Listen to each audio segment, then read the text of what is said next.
if you reach out on the basis of issues, on the basis that you want to have cooperation, people respond. After a long, sometimes nasty campaign, San Diego Mayor-elect Bob Filner lays out his plans for the future. We talk with him tonight, and we'll bring you updated election results. KPBS Evening Edition starts now.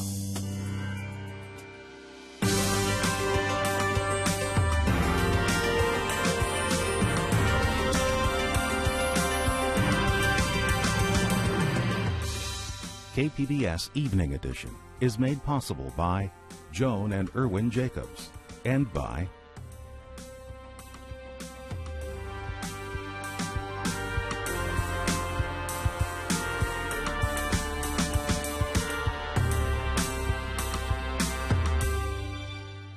Hello, good evening. Thanks for joining us. I'm Dwayne Brown. 100% of the precincts are in, and Congressman Bob Filner has been elected mayor of San Diego. He defeated Councilman Carl DeMaio by a 3-point margin. We will hear from both candidates in just a moment. First, we want to give you a rundown of some of the other races. Sherry Leitner will keep her city council seat in San Diego's 1st District, defeating challenger Ray Ellis by nearly 9 points. It's very tight in the race for the 52nd Congressional District. Democrat Scott Peters is leading Republican Brian Bilbray by less than 700 votes. And it appears Solana Beach Deputy Mayor Dave Roberts has won the first vacant seat on the County Board of Supervisors in 16 years, defeating Steve Danon, but the count is not final yet. We will have more election returns for you throughout Evening Edition. But first, Peggy Pico talks with San Diego's mayor-elect, Bob Filner. After a long and contentious battle, San Diego City Council member Carl DeMaio conceded the mayor's race earlier today. Now the winner of the race, Mayor-elect Bob Filner, joins me to talk about the campaign and what's first on his to-do list. Congratulations. Thank you. It's pretty humbling, though, to be entrusted with the leadership of one of the biggest cities in our nation. So I'm humbled by that. You are humbled, but you fought hard during this campaign. What do you think it is that actually made it so that you won? I think people respond to two things. Number one, my experience. I mean, I think I was better prepared for the job of virtually anybody who's run for mayor in decades here, serving on our school board, our city council, and in Congress. But I think my message that this was a change election, that we had to change from who has run this city for 50 years to opening that up to people in our neighborhoods, to people of color, to women, to those interested in the arts and in education and the environment. Break open the whole, really, who sits at the seat of power. And I think people are ready for that. The city has changed demographically and so many other ways, and yet the power structure has not matched that change in our society. And this election, I think, will bring it back into that. And you said you actually reached out to these people. You did a long foot campaign talking to, you said, doormen. And do you think that was effective? Of course. I'm known for my visibility. And I mean, when I travel around the city, and people recognize me, but more important, they know I'm on their side. And I go to community meetings. I go to town councils, planning groups, PTAs, soccer games, wherever, as they say, 3 people will gather, that's where I'm going to be. Well, let's talk about sides, because obviously there were a lot of, I'll call them passionate arguments during the debates, but some would call them nasty arguments during the debates. How will you reach out to your opponents on the city council now that you're mayor? Well, I've always been able to do that. I mean, I've been elected by my colleagues on the school board to be president, or my colleagues on the city council to be deputy mayor. And if you reach out on the basis of issues, on the basis that you want to have cooperation, people respond. And if you get them around the table focusing on the issues, that's what it'll come out that you're working together. I've done that before, and we're going to do that again. What's your first priority now that there's a Democratic council? Well, I think we're going to focus on jobs, because when you have a functioning economy, a growing economy, people have the confidence to look at other issues, whether it's the arts or education or their neighborhoods, a little bit better. I want to expand, modernize the port. I want to help small business by making sure our public buildings are solar powered, for example. I want to, we leave $6 billion on the table because our border with Mexico, the legal crossings, are so inefficient. People don't come to buy a meal or shop. So we can't change that with good lobbying in Washington and the fact, the fact that I know where to go in Washington, where the money is, and how to do that, I think will really help San Diego. Let's talk about that a little bit more. Transparency became an issue. It's an issue in Washington, and it's an issue here. What are you going to do to make sure that the mayor's office is open and transparent? Well, the first thing I do, I've only announced one really appointment in this whole election, and that was we're going to have a open government department led by Donna Fry, former councilwoman, who for 9 years was really the prime spokesman in this whole region for open government. So she's going to direct that office. We're going to do everything that she says to be transparent. And whether it's city council meetings in the evening, in neighborhoods, whether I'm going to be at City Hall Saturday mornings, for example. So still boots on the ground. So where people can just come and talk to me. We're going to open up at one of the evenings, City Hall, so people can do business there. I think they're going to see a visibility and a transparency they had not seen before. All right. Unfortunately, we are out of time. San Diego Mayor-elect Bob Filner, thanks so much for talking with us. I appreciate it so much. Carl DeMaio says he plans to spend and sleep. He plans to sleep and spend a lot of time reflecting. He actually conceded the mayor's race this morning and said he would help Filner make a successful transition to move San Diego forward. DeMaio says he has plenty of people to thank. Sleep and a lot of reflection and thanking a lot of people. I've already made calls to Mayor Sanders. I've talked to Bonnie Dumanis. I have so many people to thank. I am so grateful for the thousands of San Diegans who stepped forward across party line. A lot of Democrats that said, hey, you're my first Republican I've ever voted for. That means so much because I believe what it shows is that we can reach beyond labels. And it's it made a big impact. With all precincts reporting, Filner had about 51% of the vote, compared with 48% for DeMaio, who would have become the first openly gay Republican mayor of a large U.S. city. DeMaio leaves San Diego City Council after serving one term. First District Councilwoman Sherry Leitner is keeping her seat, and now the City Council leans Democratic. She won after a bitter fight with Republican challenger Ray Ellis. I think the votes today show just how smart the residents of District 1 are.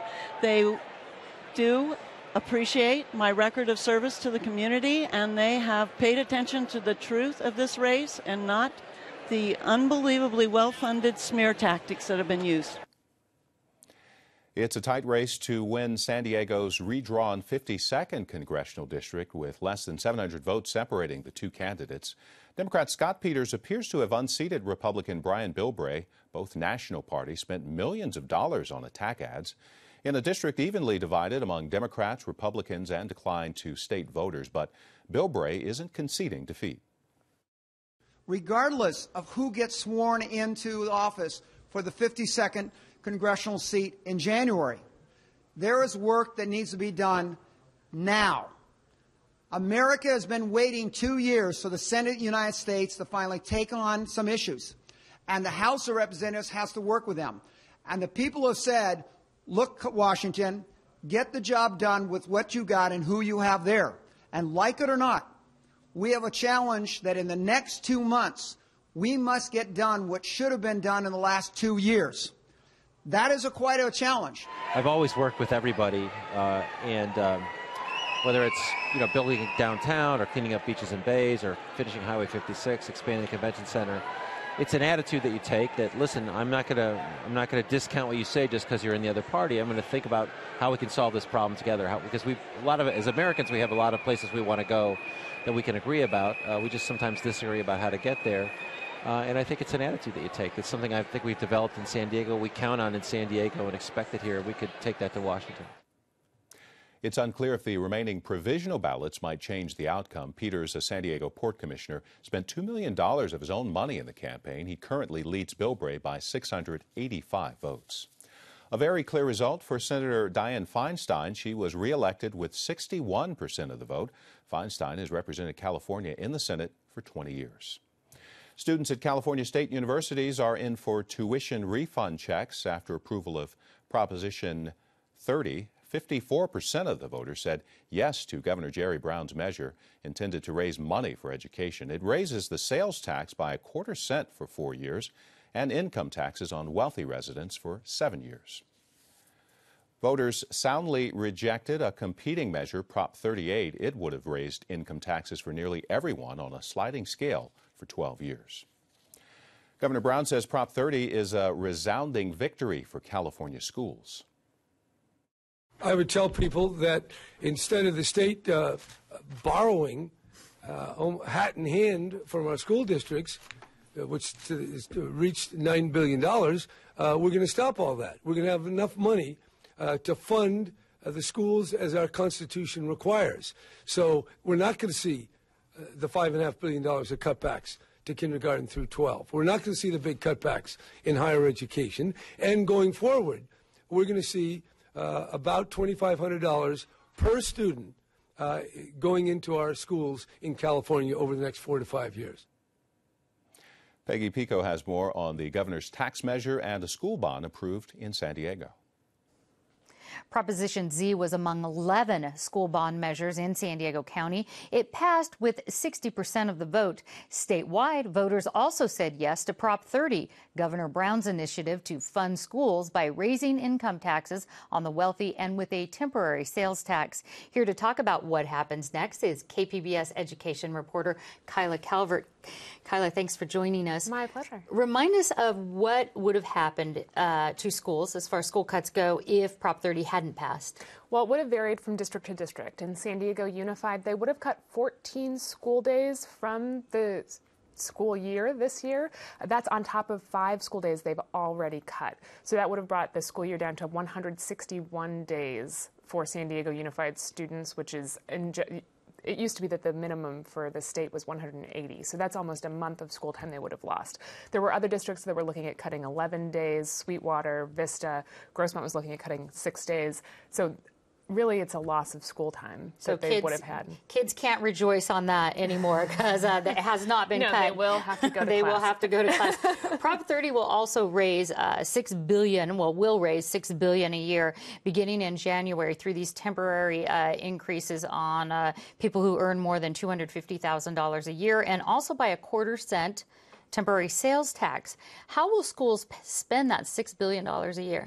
Well, they can spend it. It'll be part of the general fund. So schools get funded on a per student basis. And so basically that money will increase the per student money that they're getting from the state. And that goes into their general fund. They can pay for teachers, for counselors, for anything, any kind of day-to-day operation. And so basically, actually in most school districts, they'll still be cutting next year. This does not totally fix all of their financial problems because this comes after 4 years of cuts to schools, and it just keeps education funding stable from last year. Okay. So it's not an increase over the year. It's stabilizing it. Mm-hmm. How will Prop 30 impact colleges and universities here in San Diego?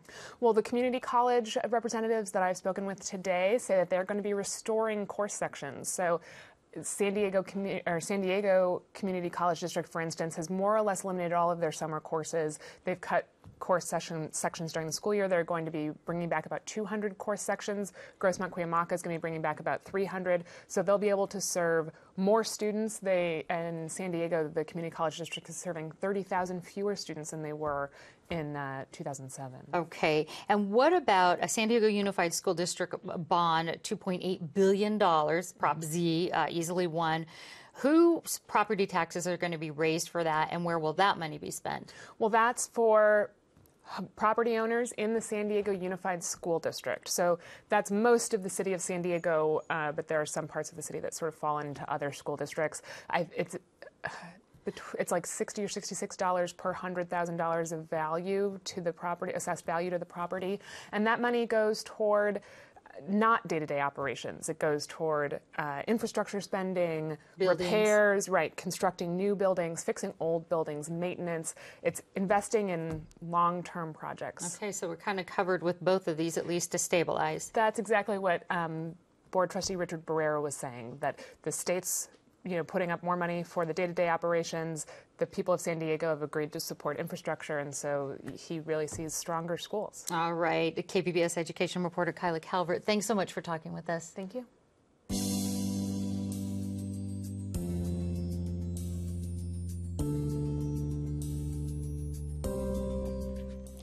We're going to look at some more statewide returns now. There were 3 measures dealing with crime and punishment in California. Proposition 34 would have repealed the death penalty, replacing it with life in prison without the possibility of parole. It was defeated by about a 5-point margin. Voters approved Proposition 35 by a huge margin. It will increase penalties for those convicted of human trafficking. It was a slimmer margin of approval for Proposition 36. This measure revises California's 3 strikes law, requiring a 3rd strike life sentence to only be given for serious or violent crimes. Some offenders in prison right now could be resentenced under Prop 36. State Democrats now have a supermajority in the Senate for the first time since 1965. Votes are still being counted in the assembly races, but Democrats are closing in on a 2/3 majority there as well. It could give them the ability to pass tax increases in California without Republican votes. But Governor Brown says he'll take any tax increase proposals straight to the voters. One Democrat leaving the state legislature is Senator Juan Vargas. He's headed to Washington as the new congressman for the 51st district. It's been Bob Filner's district for many years. Vargas says he's ready to get to work. Well, you know, obviously right now we have the issue of the budget. There's a budget crisis in D.C. and we have to do something about that, and that's going to be first on the agenda. However, we have to take a look at immigration. I represent the border area in the Senate, and I'll represent the border area now in Congress, and we have to do something about so many people that live in the shadows. Good people, hardworking people, people that are very productive, but it can be even more productive if we regularize their status here. So I'm going to work on that. For the first time in nearly 2 decades, a vacancy opened up on the San Diego County Board of Supervisors when Pam Slater-Price decided to not seek re-election. Democrat Dave Roberts appears to have won the 3rd district seat over Republican Steve Danon. It will be the first time a Democrat has been on the board since the early 90s. Dave, thanks so much for joining us here. You're going to be coming on, looks like, a governing board with 4 Republicans who will work together for decades. Are you nervous about that? Well, this is a nonpartisan board. I know the 4 supervisors I'll be working with. I've got a history of working across the party lines, and I think that, we're all going to be looking at each other. I really am a new leader coming onto the board because of term limits now. All the supervisors will be turning over, and I think I bring that new day to the board, that new leadership that people were looking for. Let's talk about that. Your districts, you were telling me how the district has changed. Tell me about the numbers that have changed and why you think you can represent the district, even though it's very diverse now. Well, currently I'm the deputy mayor of Solana Beach. I've been on the city council for the last 8 years, and that has 14 precincts. This district now has 393 precincts. But very diverse population. Very diverse. But I know the district really well, and I've served on a number of boards. North County Transit District, which serves a large part of the county. I've been on the Polinsky, the Child Intake Board, the San Diego River Valley Board. So I know the district really well, and I know the people really well. And I was pleased in my race that just in a little over 9 months, we really caught on and really reached out to the diversity, and we valued the diversity in our community. How will you include kind of their voices when you're making your decisions? Well, I think one of the first things is the supervisors get to make appointments, and I've already been talking to community leaders about the types of people I want to be looking for. I want to bring that diversity. I actually believe I bring diversity. I happen to be a Democrat. I happen to be a gay married man with 5 adopted foster children. But I really believe that I can represent the working families out there. I understand how you have to balance work and family life. And I think when the voters began looking at my campaign, they really saw a true person that was a true proven leader. Let's talk about 2 very important roles for supervisors. One is administering food stamps to the needy and also making sure there's health services provided. Do you think there's any changes in your that need to be done, and will you make any changes? Well, I think I have a good track record of looking at each issue, doing my research, getting input from people before I make a decision. On the topic of CalFresh, which is the food stamp program, I've already talked to the executive director at the San Diego County Taxpayers Association, who has a big interest in this program. I'm interested in this program. It's one of those core services. It's federally funded. I think we're missing out on a lot of economic stimulus that could be coming here in the district. And on health care, I've been an appointee, a federal appointee in both the Bush and the Obama administrations. My background is in health policy. I'm really looking forward at really seeing how we roll out health care reform here in San Diego County and how it's really going to benefit all the citizens. All right. We are unfortunately out of time. So County Board of Supervisor-elect, a parent, Dave Roberts, thanks so much for talking with us. Thank you. Some more results in statewide races now. Proposition 32 would have outlawed using payroll deductions for political campaigns. Unions fought hard against the measure, and it was defeated. There are about 2.4 million union members in California. Most of them are in the public sector. Voters also rejected Proposition 33, a measure allowing insurance companies to set prices based on a driver's history of insurance coverage. It was proposed by the chairman of Mercury Insurance. A similar measure was also defeated 2 years ago. Voters also turned down Proposition 37. It would have required labeling on foods containing genetically modified organisms.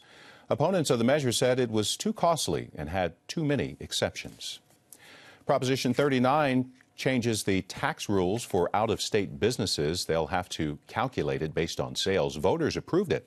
Prop 39 is expected to generate $500 million this fiscal year and $1 billion next year.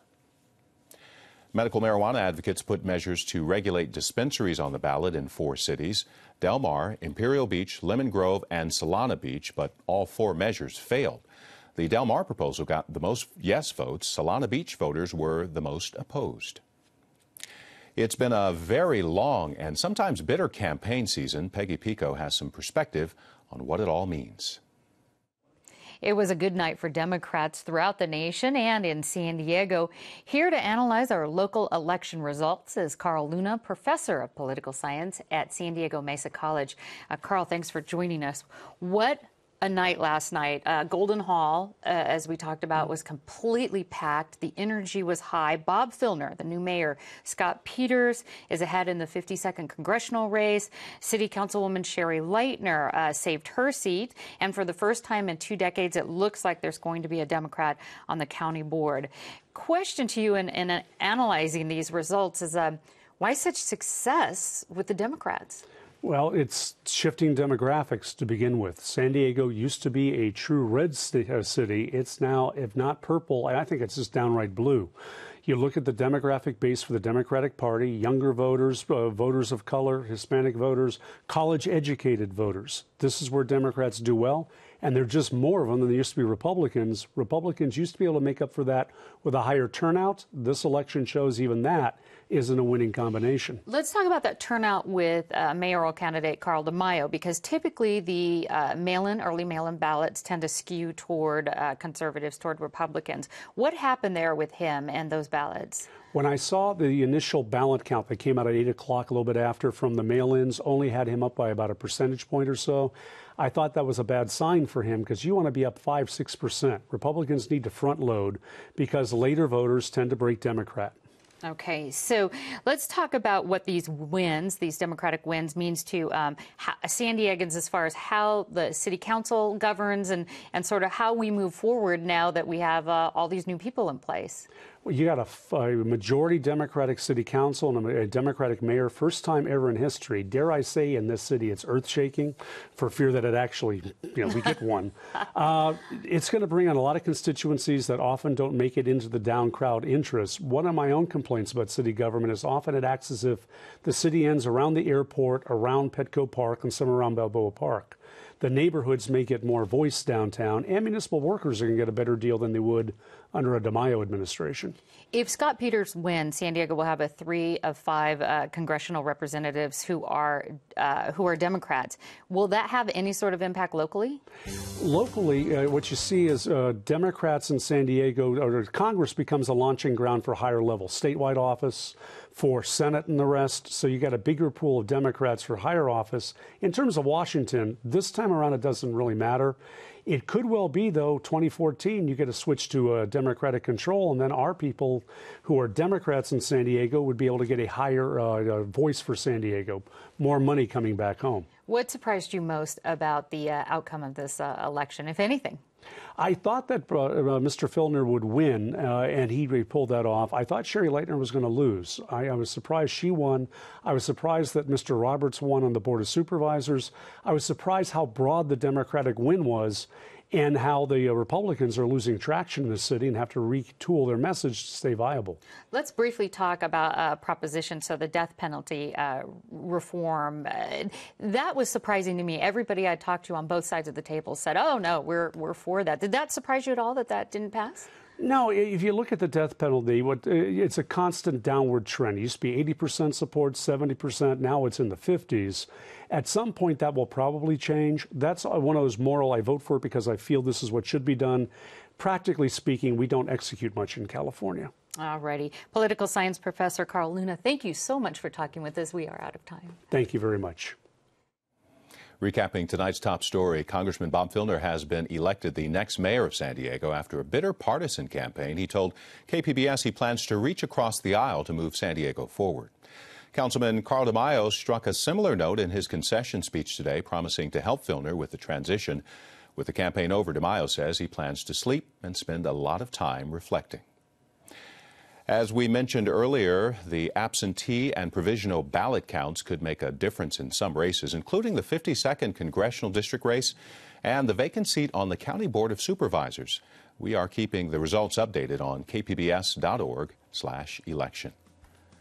Thanks for joining us. You have a great night.